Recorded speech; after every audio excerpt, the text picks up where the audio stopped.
नमस्कार, मैं राजेश भारद्वाज आप सभी का क्लैट प्रेप के ऑनलाइन प्लेटफॉर्म पर हार्दिक स्वागत करता हूं। Hello everyone, welcome to CLAT prep.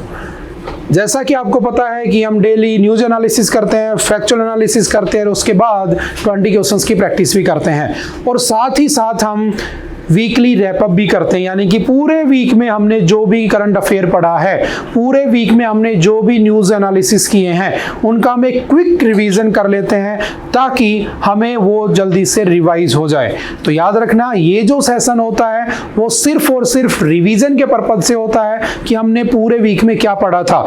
तो अगर आपने पहले के लेक्चर नहीं देखे हैं तो एक क्विक रिवीजन देख सकते हो। साथ में अगर आपको लगता है कि किसी चीज़ में थोड़ी सी प्रॉब्लम हो रही है तो उस दिन का वो लेक्चर जाकर भी देख सकते हो, क्योंकि वहाँ हम उसमें डिटेल्ड एनालिसिस करते हैं।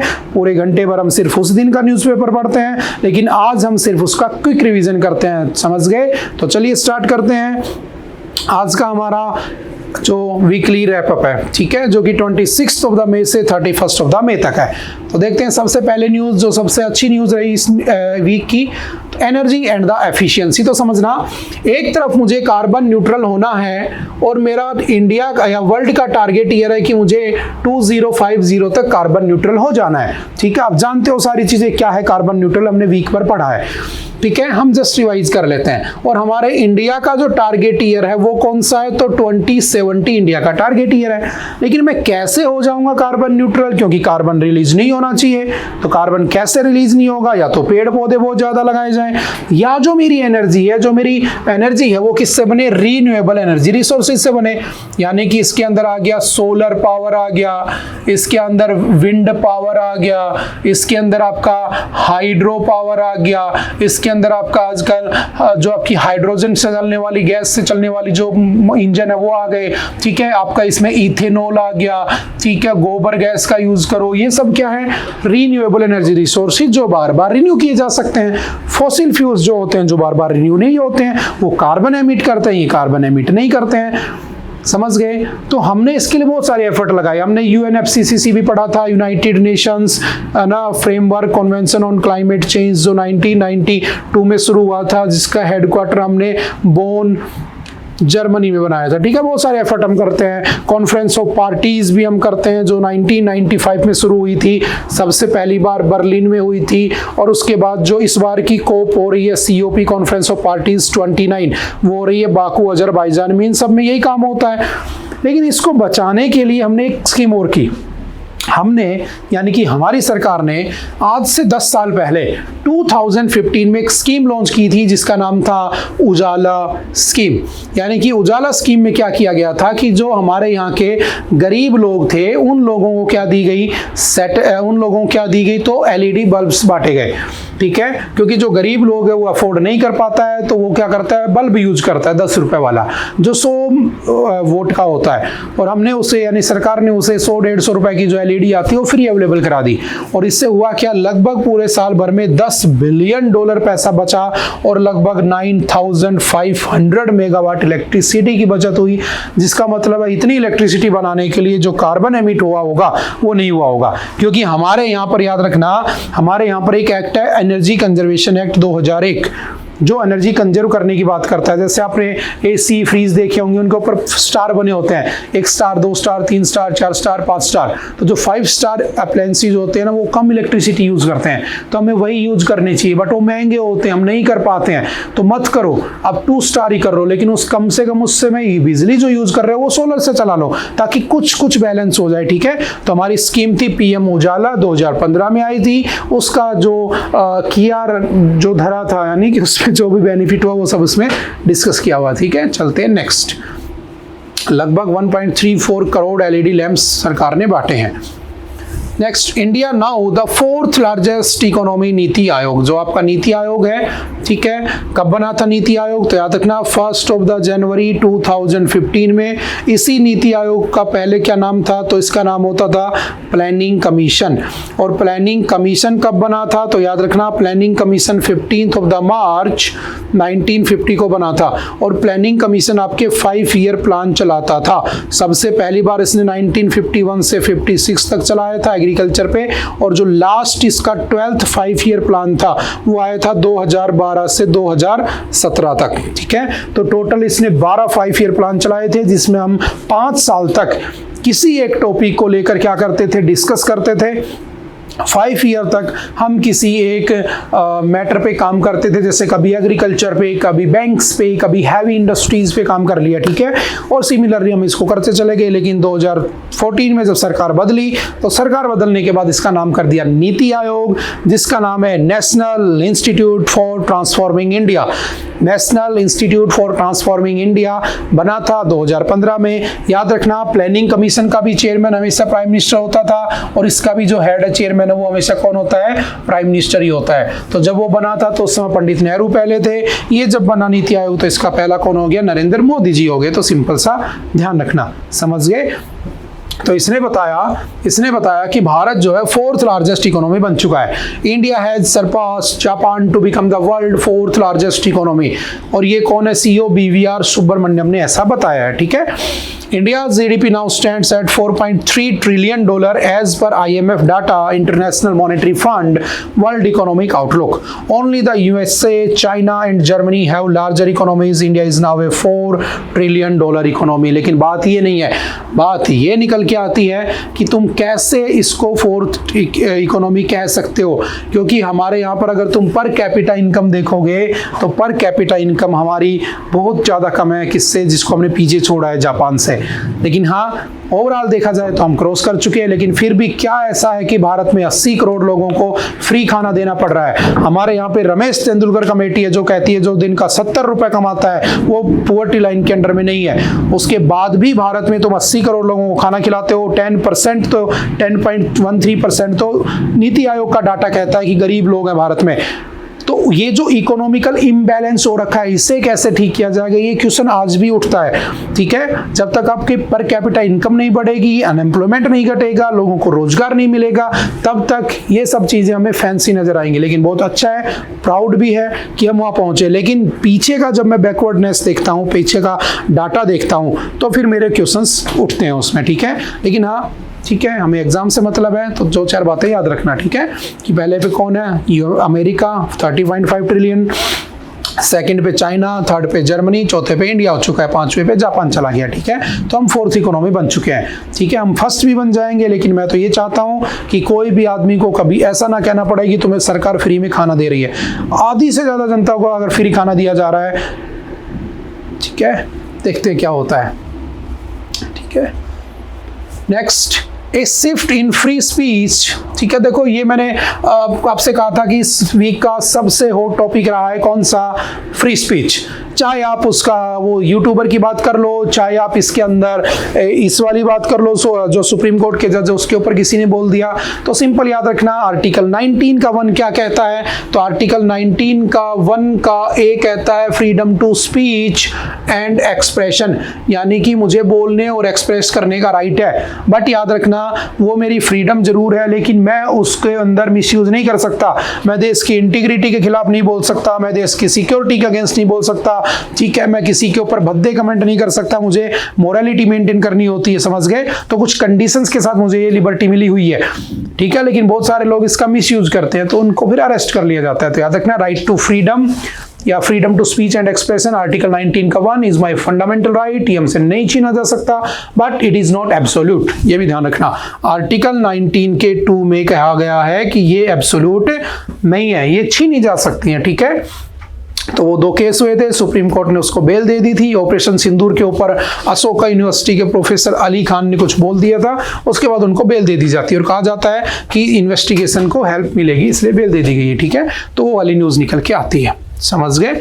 इसको हमने काफी बार डिस्कस भी किया है। ठीक है, आर्टिकल 19 का 1 का A, freedom of speech, only limited, narrowly defined restrictions, वही सब बातें लिखी हैं। सूर्या सिंघल का केस देख लो। ठीक है, हेट्रेड, आप इंसल्ट नहीं फैला सकते हो, किसी का इंसल्ट नहीं कर सकते हो, हेट्रेड नहीं फैला सकते हो, है ना। कौशल किशोर का केस देख लो, reform that restrictions must strictly follow. ठीक है, जस्टिस गौतम पटेल देख लो, said post, do not violate constitutional limits, deficiency in the patriotism not grounds for the criminalisation. अगर आप पैट्रियटिज्म को नहीं फॉलो कर रहे हो तो कोई बात नहीं, बोलने, लेकिन उसके अगेंस्ट मत बोलो, समझ गए? आप अगर अच्छा नहीं कर रहे हो तो बुरा भी मत करो, आप न्यूट्रल रहो, ठीक है? तो ये उसमें लिखा हुआ है, तो सिंपल से याद रखना। इमरान प्रतापगढ़ी का केस हुआ था, जानते होंगे आप तो इसको, मार्च 2024 में। FIR must consider strong minded citizens view point, not overly sensitive reactions. कई बार होता है ना कि कोई बोल देता है किसी सेंस में, कुछ नेता उसे प्रेजेंट कर देते हैं किसी सेंस में, जनता हमारी है ही बहुत महान, वो ले लेती है किसी और सेंस में और दंगे फसाद हो जाते हैं, ठीक है? बाद में पता चलता है उसका तो पॉइंट ऑफ व्यू कुछ और था, समझ गए? उसको तोड़ मरोड़ के प्रेजेंट किया जाता है, तो ऐसा नहीं होना चाहिए। उस केस में आप उसको नहीं कर सकते हो, ठीक है? Courts must protect fundamental freedoms even when speech cause discomfort. Alok Prasanna Kumar का केस था विधि सेंटर में। It criticised courts for ignoring precedents, warned against the bias and veneer of the neutrality and undermining the constitutional protection। Overall ये मेरा right है, freedom है speech का, ये मेरा फंडामेंटल राइट है। अगर छीना तो सीधा सुप्रीम कोर्ट बैठा है, रिट्स आर्टिकल 32 आप जानते हो, कॉन्स्टिट्यूशनल रेमेडीज। चलते हैं थोड़ा सा आगे, पहले हम डिटेल में डिस्कस कर चुके हैं, तो हम इसको थोड़ा सा आगे बढ़ जाते हैं, जस्ट ओवरव्यू करना है हमें। China's mission to bring back samples from an asteroid, एक एस्टेरॉयड है जिसका नाम है ताइनवेन 2 एस्टेरॉयड मिशन, ठीक है? इस मिशन का नाम है चाइना का ताइनवेन 2। ये आपके मई 2025 में जाने वाला है। इसका ऑब्जेक्टिव है to survey and collect the sample from the asteroid जिसका नाम है कामो ओल्वा। तो याद रखना, आपसे पूछ लेगा recently Kamo'oalewa was seen in the news, China वहां से जाकर कुछ एक्सट्रैक्ट लेकर आएगा। याद रखना, चाइना पहला देश है जो चांद से यानी कि मून से सोइल भी एक्सट्रैक्ट करके लाया था। उस मिशन का नाम क्या था? तो याद रखना चेंगे 6 मिशन, ठीक है? चेंगे 6 मिशन में वो मिट्टी लाया था। चांद पर पानी किसने ढूंढा था? वो इंडिया था। 2008 में कौन सा मिशन था इंडिया का? चंद्रयान फर्स्ट। चांद की जमीन के नीचे बर्फ जमी हुई है, वो 2023 के मिशन चंद्रयान 3 से इंडिया ने दुनिया को बताया, ठीक है? जो आपने पढ़ा होगा चेस्ट, उसका पेलोड था, उसने बताया था, ठीक है? और इससे चाइना क्या हो जाएगा? थर्ड कंट्री हो जाएगा यूएस और जापान के बाद जो एस्टेरॉयड के सैंपल धरती पर लेकर आएगा, ठीक है? तो ये सिंपल सी बातें ध्यान रखना। नेक्स्ट क्या है एस्टेरॉयड कैमे ओलेवा? तो याद रखना, इसको किसने ढूंढा है? तो इसको पेन स्टार्स 1 टेलीस्कोप ने ढूंढा है, ठीक है? रेयर क्वासी सैटेलाइट, अर्थ की क्वासी सैटेलाइट मतलब कभी कभी अर्थ के चक्कर भी लगाता है, ठीक है? ऑर्बिट्स द सन, सन के चक्कर लगाता है, नॉट अर्थ, ठीक है? Due to its proximity it is gravitational influenced by the earth, ठीक है? सिंपल सा याद रखना, ज्यादा कुछ नहीं है। चलते next. As US pulls back, Chinese prime to expand soft power। देखो हमने इसको अच्छे से डिटेल्ड एनालिसिस किया था कि जो यूएसए है उसने पेरिस एग्रीमेंट से विड्रॉ कर लिया, यूएसए है उसने WHO से विड्रॉ कर लिया। तो ऐसा करने के बाद जो पूरा का पूरा रिस्पॉन्सिबिलिटी है वो इंडिया और चाइना के कंधों पे आ चुकी है। तो चाइना अपना सॉफ्ट पावर बढ़ा रहा है, चाइना सभी को लोन दे रहा है, चाइना पांडा पॉलिसी अपना रहा है, China BRI board belt and road initiative अपना रहा है, ठीक है? तो उससे चाइना अपनी सॉफ्ट पावर बढ़ाने की कोशिश कर रहा है, ठीक है? सबको लोन दे रहा है, लोन के ट्रैप में फंसा लेता है, बाद में उनको खरीद लेता है, जैसे अमन टोटर ये सब। तो the Trump administration also announce the US withdrawal from the Paris agreement. हम जानते हैं 2015 में हुआ था, हम अच्छे से इसके बारे में डिस्कस कर चुके हैं। And said it will immediately cease और revoke any purported financial commitment, ठीक है? 22% बजट वहीं से आता था, उसमें नुकसान हो गया, कैसे चाइना इंडिया उसको देखेंगे, वो सब उसमें लिखा हुआ है, तो हम पढ़ चुके हैं पहले। UNFCCC आप जानते हो, कॉन्फ्रेंस ऑफ पार्टीज आप जानते हो, ठीक है? और जो डेमोक्रेसी परसेप्शन इंडेक्स सर्वे है वो कहता है कि जो दुनिया भर के लोग हैं, अगर मैं दुनिया भर की 96 कंट्रीज की बात करूं तो 76 कंट्रीज ने चाइना की तरफ अपना झुकाव दिया है, यानी कि वो चाइना को ज्यादा पसंद करते हैं ओवर यूएसए। यानी कि चाइना की सॉफ्ट पावर बढ़ रही है, ड्रैगन इज राइजिंग, ठीक है? जो भारत के लिए खतरा है, देखते हैं भारत उसके लिए क्या करता है। नेक्स्ट डीआरडीओ चीफ, आपने पढ़ा होगा डीआरडीओ के जो चीफ हैं समीर वी कामत, उनका टेन्योर 1 साल के लिए एक्सटेंड कर दिया गया है। डीआरडीओ क्या है, हम इसकी अलग से क्लास पढ़ते हैं, तो आई थिंक ये तो सभी बच्चों को आता ही होगा। 1 जनवरी 1958 को बना था। इसका हेडक्वार्टर कहाँ पे है? तो याद रखना न्यू दिल्ली में इसका हेडक्वार्टर है। इसका फर्स्ट हेड कौन था? दौलत सिंह कोठारी, और अभी कौन है? समीर वी कामत, और इनका टेन्योर 1 साल के लिए बढ़ चुका है। आपने ऑपरेशन सिंदूर देखा होगा, आपने आकाश मिसाइल देखी होगी, S-400, ये सारी क्या है? डीआरडीओ के अंडर बनी हुई चीजें। हालांकि S-400 हमने रशिया से ली है, ठीक है? तो वो सब डीआरडीओ करता है। चलते नेक्स्ट। जैसे ब्रह्मोस बनाया इसने, ये सब supreme court collegium recommends transfer of 21 high court जजेस। सुप्रीम कोर्ट के कोलेजियम ने 21 जजों के हाई ट्रांसफर के आदेश दे दिए। कोलेजियम क्या होता है? जज ही जज की अपॉइंटमेंट करेगा। हमने फर्स्ट जजेस केस भी पढ़ा हुआ है, ठीक है, जो कि कब हुआ था? 1981 में। हमने सेकंड जजेस केस भी पढ़ा हुआ है, जो कब हुआ था? 1993 में। हमने थर्ड जजेस केस भी पढ़ा है, जो कब हुआ था? 1998 में। और 2014 में क्या आया था? एनजैक। और उस एनजैक को क्या कर दिया गया था? 2015 में सुप्रीम कोर्ट ने क्या कर दिया था? अनकॉन्स्टिट्यूशनल कर दिया था, ठीक है। और जजेस की अपॉइंटमेंट, जजेस की ट्रांसफर, ये सब कौन करता है? कोलेजियम करता है। कोलेजियम बोले तो जज ही जज को बनाएगा, ठीक है, ग्रुप ऑफ द जजेस। एंड कोलेजियम का कॉन्सेप्ट आया था, याद रखना, सेकंड जजेस केस के बाद, ठीक है। पहले जजेस केस में चैलेंज किया गया था कि ऐसा नहीं होना चाहिए। पहले जो सीनियर मोस्ट जज होता था वही जो कह देता था सीजीआई वही हो जाता था, वो जिसको रिकमेंड कर जाता था वही सीजीआई बन जाता था अगला। लेकिन कहा गया ऐसा नहीं होना चाहिए, कोलेजियम होना चाहिए। बाद में कोलेजियम को हटाकर एनजे कहा गया। 6 आदमी होते थे उसमें, लेकिन वो जुडिशरी को ओवरटेक कर रहा था। आर्टिकल 50 का वोलेशन हो रहा था। DPSP, separation of the powers, हमने पढ़ा है पूरे वीक भर ये, ठीक है। तो उसके बाद इसको हटा दिया गया और अभी कुछ जजों का ट्रांसफर भी हुआ है। तो ये भी कौन करता है? कोलेजियम करता है, ठीक है। ये सब हम पढ़ चुके हैं। आर्टिकल 124 में उसका लिखा है और 217 में हाई कोर्ट का लिखा हुआ है। फॉर्मर सीजीआई कहर, इनको क्या मिला था? तो याद रखना, पद्म अवार्ड्स। पद्म अवार्ड्स पहले इनको कहते थे पहला वर्ग, दूसरा वर्ग, तीसरा वर्ग। बाद में इसका नाम हो गया पद्म विभूषण, पद्म भूषण और पद्म श्री। तो याद रखना, भारत रत्न सीनियर मोस्ट है, सबसे सुपीरियर अवार्ड है, ध्यान रखना। पहली बार 1954 में दिए गए थे। मैक्सिमम 3 लोगों को दिए जाते थे, लेकिन उससे ज़्यादा भी दिए जा सकते हैं। लेकिन ये तीनों मिलाकर पद्म विभूषण, पद्म भूषण, पद्म श्री, सीक्वेंस याद रखना, पूछ लेता है। ये 120 लोगों को एवरेज दिए जाते हैं, 120, कभी कभी ऊपर नीचे भी हो जाता है रेयर केस में। तो सब नाम आप याद भी नहीं कर सकते हो, तो रट्टे नहीं मारने होते हैं। भारत रत्न जरूर याद कर लेना, जो कुछ कुछ लोगों को ही दिए जाते हैं। One of the highest awards है, 1954 में स्टार्ट हुआ था। 1970, 79 और 1993 से 1997 के बीच में नहीं दिए गए थे किसी कारणवश, बस इतना जरूर याद रखना, ठीक है।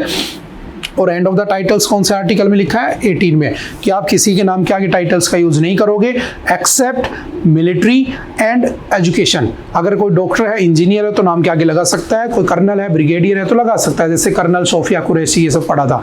लेकिन आप जनरली उसके अलावा नहीं लगा सकते हो कि भूतपूर्व सरपंच, है ना, राम मोहन लाल, ऐसा नहीं लगा सकते हो, ठीक है। तो सिर्फ 2 केस में अलाउड है, सिंपल सा याद रखना। चलते next. Cash at the residence, government likely to bring motion to impeach Justice Verma. ये भी हमने डिटेल में पढ़ा था। जस्टिस वर्मा के घर में पैसे मिले थे तो उसके ऊपर इम्पीचमेंट हो रही है। इम्पीचमेंट के लिए लोकसभा के 100 मेंबर और राज्यसभा के 50 मेंबर अगर एग्री कर जाते हैं तो उसके ऊपर इम्पीचमेंट हो जाएगी और उसके बाद एक काउंसिल बनाकर उसको पोस्ट से रिमूव कर दिया जाएगा। आज तक किसी जज को हटाया नहीं गया है, ठीक है। सुप्रीम कोर्ट के जज को हटाने के लिए आर्टिकल 124 के 4 में लिखा हुआ है ये प्रोसेस, और हाई कोर्ट के जज को हटाने के लिए प्रोसेस लिखी हुई है आपकी आर्टिकल 214 में लिखी, सॉरी आर्टिकल 217 में लिखी हुई है। सिंपल सा याद रखना। कंडीशन 2 होती है, किसी के साथ मिसबिहेव कर दे, ठीक है। दूसरी कंडीशन होती है काम करने में इनकैपेबल हो। आज तक किसी जज को हटाया नहीं गया है, लेकिन इनको इस बार हटाया जा सकता है। इनके अगेंस्ट मोशन चल रहा है, अगर हटे तो पहले बन जाएंगे। बाकी हमने इसको डिटेल एनालिसिस कर लिया था। पैसे वाली न्यूज क्या थी? जगदीप धनखड़ जी क्यों बोले? सुप्रीम कोर्ट ने गवर्नर और प्रेसिडेंट के पावर को बिल को कंफर्म करने में जो कंट्रोल किया, तो उसके बाद ये न्यूज में ज्यादा छा गए, ठीक है। ये सब हम पढ़ चुके हैं पहले। Kashmir researchers produce India's first gene edited सीप, ये भी हमने पढ़ा था। ये कौन सी टेक्नोलॉजी थी? तो क्रिस्पर Cas9 टेक्नोलॉजी। और पहला आपकी कौन सी यूनिवर्सिटी याद रखना? तो इसका नाम है शेर ए कश्मीर यूनिवर्सिटी, जिसने पहला आर्टिफिशियल यानी कि जीन एडिटेड सीप बनाया है, ठीक है, जो कि आपकी लैब में बनाया गया। ये आपकी फूड सिक्योरिटी के क्राइसिस को खत्म करेगा, फूड क्राइसिस को, ठीक है। ज़्यादा भारी मास का, ठीक है, आप बना सकते हो जीन एडिट करके, तो आपके खाने होने की पूर्ति को पूरा कर देगा। तो सिंपल 1 लाइनर में याद रखना, ठीक है। चलते next. Examining the RBI's remittance. Remittance हमने पढ़ा था कि रेमिटेंस का मतलब होता है वो पैसा जो विदेश से भारत में आता है। तो पहले रेमिटेंस के लिए लोग जाते थे गल्फ कोऑपरेशन ऑफ कंट्रीज में या गल्फ कंट्रीज में जाते थे, है ना, गल्फ काउंसिल ऑफ कंट्रीज कहा जाता है, तो वहाँ जाते थे। लेकिन अब उनका झुकाव डेवलपिंग कंट्रीज की जगह डेवलप्ड कंट्रीज में हो चुका है। तो हमारा रेमिटेंस वो सबसे ज़्यादा किससे आने लगा? यूएसए से। ठीक है, अगर देखा जाए तो USA, UK, Canada, Australia, Singapore, यहाँ से 51.2% रेमिटेंस आ रहा है। पहले सबसे ज़्यादा रेमिटेंस आता था गल्फ कोऑपरेशन काउंसिल से, अब वो चेंज होकर यूएसए की तरफ जा चुका है। लेकिन यूएसए इससे दुखी है, इसलिए अमेरिका ने हार्वर्ड जैसे इंस्टीट्यूट में भारत के या बाहर के लोगों के स्टूडेंट वीजाज को ब्लॉक कर दिया ताकि वहाँ का पैसा वहीं रहे, बाहर ना जाए। तो दूसरे देश का पैसा जो भारत आता है उसे हम कहते हैं रेमिटांस। ठीक है, एफडीआई अलग होता है। एफडीआई का मतलब होता है फॉरेन डायरेक्ट इन्वेस्टमेंट, उसका मतलब होता है कोई कंपनी भारत में पैसा इन्वेस्ट करती है, उसे एफडीआई कहते हैं। और ये रेमिटांस होता है। रेमिटांस को कौन इसको कंट्रोल करता है? तो किसके अंडर में आता है? तो RBI, reserve bank of India. ठीक है, तो सिंपल सा याद रखना। इस बार हमारा सबसे ज्यादा $119 बिलियन के आसपास रहा। दुनिया में सबसे ज्यादा रेमिटेंस भारत का रहा, हमने पढ़ा था अच्छे से। जैसे कि स्टेट की बात करें तो महाराष्ट्र सबसे ज़्यादा, then Kerala, then Tamil Nadu, then Telangana, then Karnataka, Andhra Pradesh, Delhi, Punjab, Gujarat और उत्तर प्रदेश। वैसे देखा जाए तो हमारा सबसे ज़्यादा यूएसए से आया, देन यूएई से, देन यूके से, और बाद में जाकर ये मिडल ईस्ट वाली कंट्रीज आती हैं। ठीक है, तो ये अच्छी बात है, हम अच्छे देशों की तरफ शिफ्ट हो गए। Next, the importance of the deputy speaker. आपको पता है हमारी लोकसभा में एक स्पीकर होता है, एक डिप्टी स्पीकर होता है। स्पीकर आज के दिन कौन है? ओम बिड़ला। ठीक है, सबसे पहले स्पीकर कौन थे? जीवी मावलंकर। और जीवी मावलंकर को ही हम क्या कहते हैं? फादर ऑफ लोकसभा भी कहते हैं, फादर ऑफ लोकसभा। ठीक है, तो हमारे एक स्पीकर होता है, एक डिप्टी स्पीकर। स्पीकर का काम होता है कि वो लोकसभा की कार्रवाई को चलाएगा, वर्किंग्स को देखेगा। लेकिन डिप्टी स्पीकर उसके पास काम करता है, लेकिन उसका असिस्टेंट नहीं होता है। वो इन केस स्पीकर की एब्सेंट है तो वो उसमें काम कर सकता है। अदरवाइज जो प्राइवेट मेंबर्स के बिल प्रेजेंट करेगा, उनको हेड करेगा, ये सब काम होता है। तो होना चाहिए, लेकिन ऐसा नहीं लिखा नहीं होना चाहिए। कॉन्स्टिट्यूशन में लिखा है आर्टिकल 93 में कि उसकी appointment as soon as possible होनी चाहिए। But as soon as possible का मतलब ये तो नहीं है 6 साल ना करो। तो पिछले 6 साल से डिप्टी स्पीकर बनाया नहीं है सरकार ने, तो ये क्वेश्चन निकल के आ गया, भाई क्यों नहीं बना रहे हो, है ना? तो उसको बनाना चाहिए ना, कॉन्स्टिट्यूशन में लिखा है उसके बारे में। लेकिन एज सुन एज पॉसिबल है तो मतलब बनाओगे नहीं। जैसे प्रेसिडेंट विद इन 6 मंथ होना चाहिए, तो कभी पोस्ट खाली नहीं रहने देते, चाहे तुम्हें सीजीआई को क्यों ना बनाना पड़े। समझ में आ रही है ना? सिंपल। जैसे एक बार मोहम्मद हिदायतुल्लाह को बनाया था उन्होंने, तो सिंपल से याद रखना, to maintain continuity for the legislative work में ये काम करता है। ठीक है, तो एक क्वेश्चन आ गया कि भाई इसको क्यों नहीं बनाया जा रहा, लास्ट 6 साल से उसकी पोस्ट खाली पड़ी है। ठीक है, आई थिंक आज के लिए इतना ही था। आई होप कि आपको बातें समझ में आई होंगी। फिर भी अगर कोई डाउट है तो आप एनी टाइम आकर मिल सकते हैं, पूछ सकते हैं। Okay, bye bye, thank you, have a nice day. मिलते हैं दोबारा से।